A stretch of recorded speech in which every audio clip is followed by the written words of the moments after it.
जी तो प्यारे बच्चों, कैसे हैं आप? मैं उम्मीद करता हूँ कि आप सब ठीक हैं।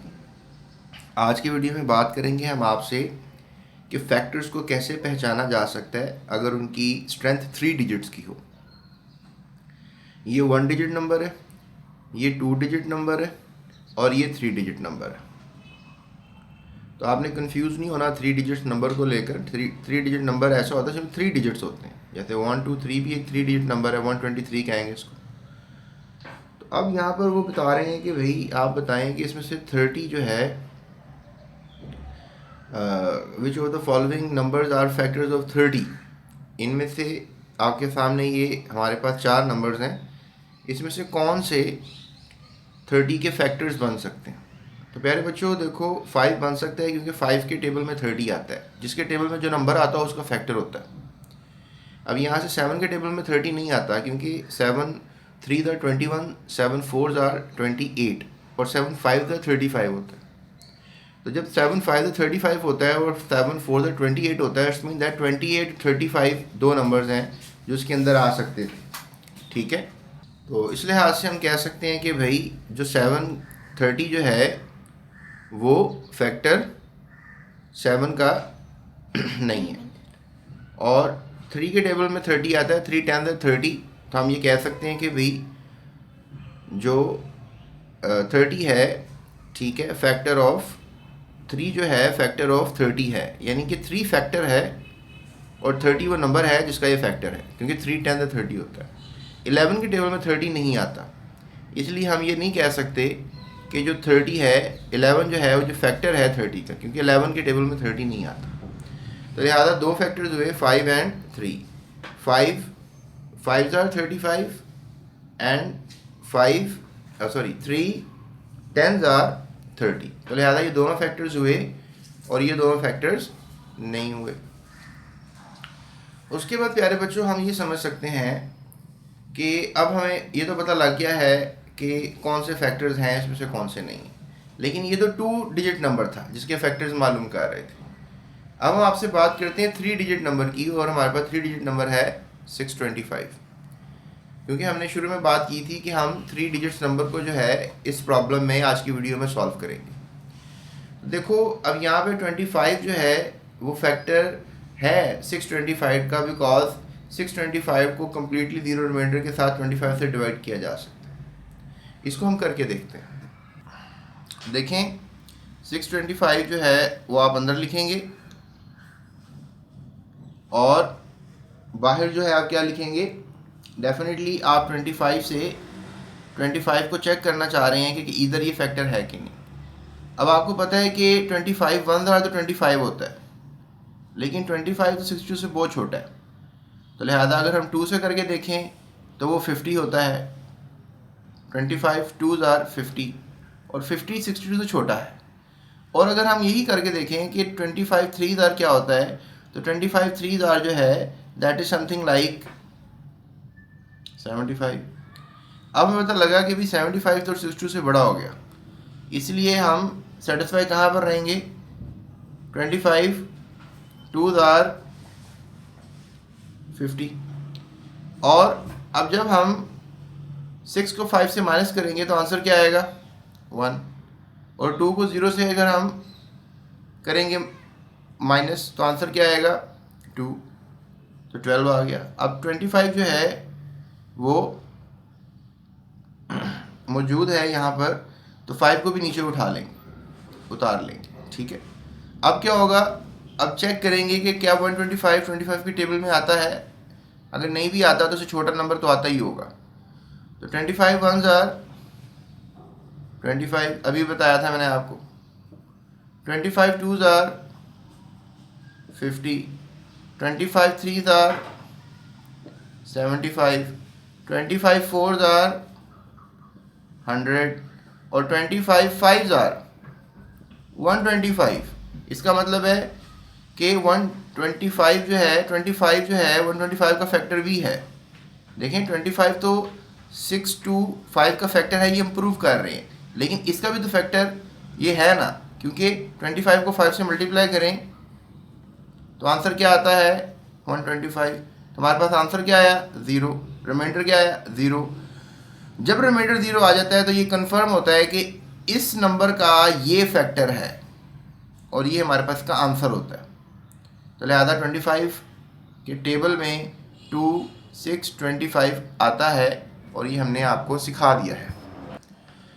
तो यहाँ पे आपको नज़र आ गया कि 25 is a factor of 6 to 5 because 6 to 5 completely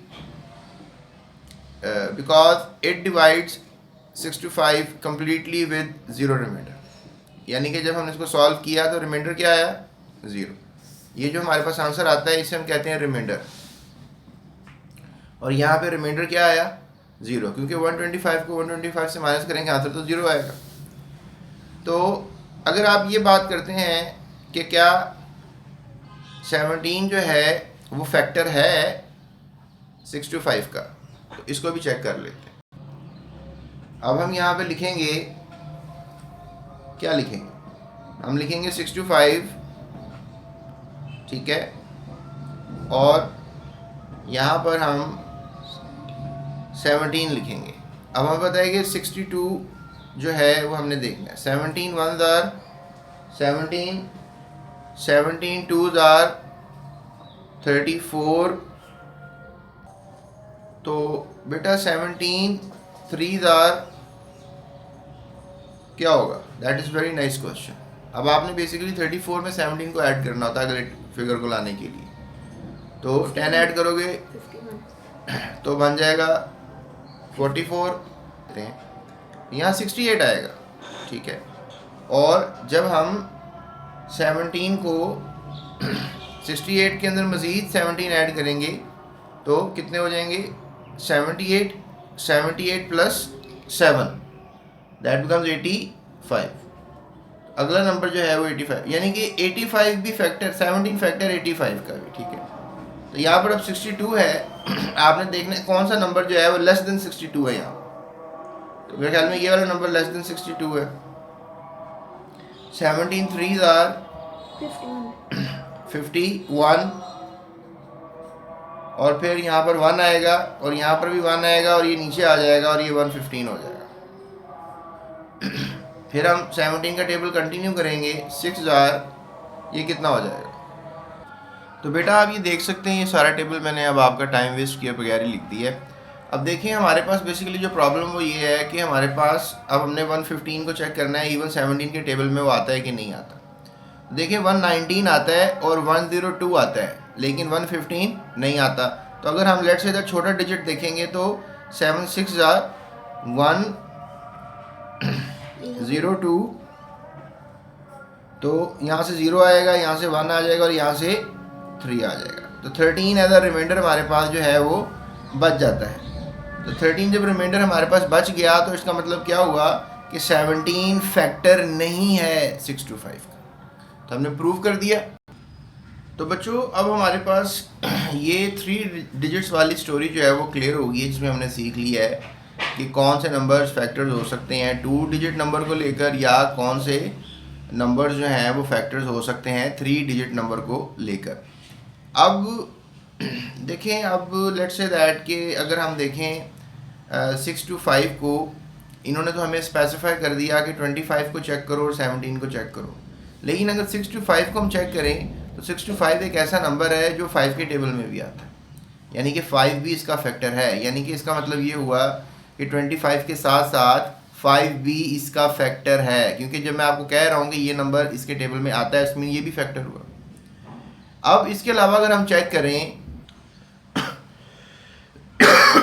तो बेटा 3 से भी जो है अगर हम डिवाइड करें तो ये 3 के टेबल में ये नंबर नहीं आता। और 4 आपको पता है इवन नंबर है और यहाँ पर आखिर में ऑड है, तो यहाँ पर इवन ऑड की कहानी थोड़ा डिफ़िकल्ट रहेगी, इसलिए 4 के टेबल में भी 625 नहीं आता। 5 के टेबल में आता है, ये आता है 125 से। 125 से अगर हम देखें तो दैट इज़ समथिंग लाइक 625। इसके अलावा 6 के टेबल में देखें तो 6 के टेबल में भी जो है वो 625 जो है वो नहीं आता, ठीक है। इसके अलावा 7 के टेबल में अगर हम देखें तो 7 के टेबल में भी 6 2 5 जो है वो नहीं आता। तो प्यारे बच्चों याद रखो, जो काम दिया हुआ है अगर वही कर लें तो बेहतर है। अगर ख़ुद रिसर्च करने बैठ गए तो फिर टाइम भी लगेगा और शायद मसला हल हो भी ना। अगर आपको क्वेश्चन दिया गया है कि 25 को चेक करें इधर ये फैक्टर है कि नहीं, और 17 को चेक करें कि इधर ये फैक्टर है कि नहीं, तो ये आपने प्रॉपरली चेक करना है। ठीक है, अब हम अगली जो वीडियो है उसमें जाने से पहले आपको 4 डिजिट नंबर का भी थोड़ा सा खुलासा कर देते हैं, थोड़ा सा बता देते हैं। तो बच्चों यहाँ पे देखें, अगर हम 4 डिजिट नंबर को, तो सवाल ये पैदा होता है कि 4 डिजिट नंबर जो है वो कौन सा है। ठीक है, तो बेटा 4 डिजिट नंबर जो है multiples of numbers up to 4 digit, ये कहा जा रहा है यहाँ पे। और यहाँ पे कहा जा रहा था identification of factors up to 3 digit number. तो यहाँ पर आप 4 डिजिट नंबर को देखें तो हमारे पास इस क्यूरी को सॉल्व करें तो 13 चेक करना है किसका मल्टीपल होता है। 13 39 का मल्टीपल होता है क्योंकि 39 13 के टेबल में आता है। 45 13 के टेबल में 45 नहीं आता। 13 के टेबल में 65 भी आता है और 13 के टेबल में 99 नहीं आता। इसलिए कितने फैक्टर्स हुए, 65 का फैक्टर 13 हुआ और इसके अलावा 39 का फैक्टर 65 हुआ। Right at least 5 multiples and all factors of 36 45 76। ठीक है, तो ये सिनेरियो जो है आपने अब बताना है कि 5 किसके टेबल में, 5 के टेबल में क्या ये तीनों नंबर आते हैं। तो मेरा ख्याल है अगर आप थोड़े से भी इंटेलिजेंट हैं तो आप ये कहेंगे कि सर 36 तो 5 के टेबल में कभी भी नहीं आएगा क्योंकि 5 ऑड है और इसका 36 का जो आखिरी नंबर है वो इवन है, इसलिए ये नंबर तो नहीं आता होगा ना। और अगर आप मुझे अब ये कहें कि सर 76 5 के टेबल में आता है तो फिर ये बोंगी हो जाएगी। हमें ये बोंगियाँ नहीं मारनी चाहिए क्योंकि यहाँ पर भी नज़र आ रहा है कि 6 जो है वो इवन नंबर है और जो 5 है वो ऑड नंबर है। तो फिर हमारे पास नंबर क्या बच गया, हमारे पास 45 नंबर बच गया। क्यों बच गया 45 नंबर, क्योंकि 45 ही ऐसा नंबर है जो 5 के टेबल में आता है, क्योंकि 5 9 जो है वो क्या होता है 45 होता है। तो लिहाजा ये हमारे पास इसका आंसर है और इनका भी मैंने आपको बता दिया। तो अब इंशाल्लाह नेक्स्ट वीडियो में बात करेंगे आपसे प्राइम नंबर्स की एंड कंपोजिट नंबर्स की। अब ये प्राइम नंबर्स क्या होते हैं और कंपोजिट नंबर्स क्या होते हैं, ये मेरा अगला लेक्चर होगा आपके साथ और मैं उम्मीद करूँगा कि आप इसको भी मेरे साथ सीखेंगे। इससे पहले मैंने भरपूर आपके साथ कोशिश की और आपको समझाया कि मल्टीपल्स क्या होते हैं। तो अगर डिस्क्रिप्शन में जो लिंक है उस पर क्लिक करेंगे तो आपको मेरी ये वाली वीडियो भी मिलेगी जिसमें मैंने क्या समझाया हुआ है मल्टीपल्स के बारे में। अगर आपने मुझसे ये नहीं पढ़ी तो आप ये लाजमी पढ़ लो। और शुरू में मैंने आपको फैक्टर के बारे में समझाया था, पहले लेक्चर में ना फैक्टर्स के बारे में भी बताया था। तो आप फैक्टर्स भी समझना चाहते हो तो डिस्क्रिप्शन में लिंक है, मेरी फैक्टर्स की वीडियो को देख सकते हो। इंशाल्लाह अगली क्लास में हम सीखेंगे कि प्राइम नंबर्स और कंपोजिट नंबर्स क्या होते हैं। आपने हमारे चैनल के साथ रहना है और इसके अलावा चैनल को सब्सक्राइब करना है।